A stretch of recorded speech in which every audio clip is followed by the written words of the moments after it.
ఇగోండి, నేను అల్లం కూడా అస్సలు పొట్టు తీయనండి. ఇంకో ఇలా పొట్టు తీయకుండా శుభ్రంగా కడిగి ఇగో ఆరబెట్టుకున్నా. ఇంత చుక్క నీళ్లు లేవన్నమాట.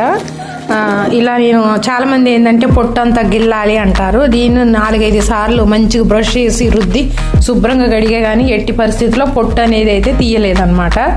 ఇలా పొట్టు తీయకుండా ఉంటే ఏంటంటే మనకి మిక్సీ పడితే మంచిగా దాంట్లోనే అవుతుంది, ఫైబర్ ఉంటుంది అనమాట. అందుకనే నేను పొట్టు అనేది అయితే తీయటం లేదండి. ఏటల్లో కూడా ఎల్లిపాయలకు కూడా నేను అస్సలు పొట్టు తీయనండి. ఇగో ఈ చివర ఆ చివర ఇలా కట్ చేసుకుంటా లేపితే పొట్టు అనేది అయితే తీయను. ఇలా ఆ చివర ఈ చివర కట్ చేసుకొని మిక్సీ పట్టుకుంటా అనమాట. అంతేగాని అల్లం వెల్లిపాయ పేస్ట్ చేసినా కానీ నేను ఇంక ఇట్లా గర్భంలాగా ఇట్లా పొట్టు తీసి అయితే వాడట్లేదు. ఎంతసేపటికి ఇగో ఈ చివర ఆ చివర కట్ చేసి పెట్టుకుంటా కానీ ఇలా పొట్టు అయితే తీయొద్దు అనుకున్నాను.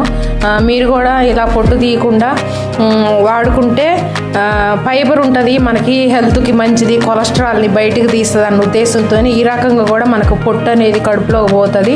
పీచు పదార్థం వల్ల ఏమవుతుందంటే బాడీలో ఉన్న కొలెస్ట్రాల్ని బయటికి గుంజుతూ ఉంటుంది అన్నమాట. అందుకని మనం రోజు అల్లం వెల్లిపాయ మిక్సీ పట్టుకునేటప్పుడు గీరుకొని చాలామంది శుభ్రంగా చేస్తాం, మేము అట్లా తినం, రోతగా తినం అంటారు.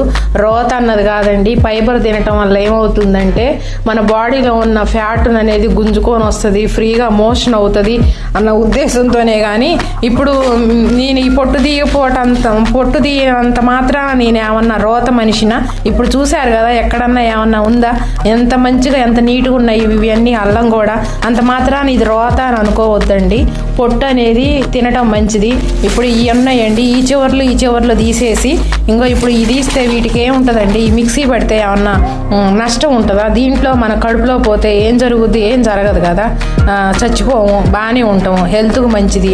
ఇదివరకు మూర్ఖంగా అనుకునేవాళ్ళం, ఇప్పుడు కొంచెం ఆలోచన చేయాలండి. కూరగాయలకు కూడా దోసకాయలకి, సొరకాయలకి వీటికి కూడా పొట్టు తీయాల్సిన అవసరం లేదు. బీరకాయకి అట్లా పొట్టు తీయాల్సిన అవసరం అయితే ఏం లేదు. మీరు కూడా ఇట్లా వాడతారన్న ఉద్దేశంతో నేను మీకు ఈ వీడియో పెడుతున్నా. తర్వాత మీ ఇష్టం అండి. ఇగో ఇవి ఎందుకో చెప్పనా, నేను కట్ చేసేటప్పుడు ఇట్లా ఏలుగు దొడుక్కొని మనం చేతి మీద పడుతుంది అన్న ఉద్దేశంతో నేను ఇవి కొన్నా అనమాట ఆన్లైన్లో. నాకైతే అంత అవసరం ఏమీ అనిపించలేదు. ఇంకో ఇట్లా మనం కట్ చేసేటప్పుడు చాకుతో కట్ చేస్తాం కదా, ఏలు మీద పడకుండా ఉండటం కోసం దొడిగాను. మనకేంటంటే చెయ్యి అనేది కట్ అవ్వకుండా ఉంటుంది, పనికొస్తుంది ఏమన్నట్లుగా తీసుకొచ్చాను. నాకు పనికొస్తుంది, ప్లస్ ఇగో ఇప్పుడు ఇరవడానికి కూడా కొంచెం పనికొస్తుంది. కానీ నాకు అంత అవసరం లేదు, వేస్ట్, అంత ఉపయోగం లేదు. చూసి ఎలా కొనకూడదు అనేది అయితే నేను దీనికి రివ్యూ ఇస్తున్నాను అనమాట.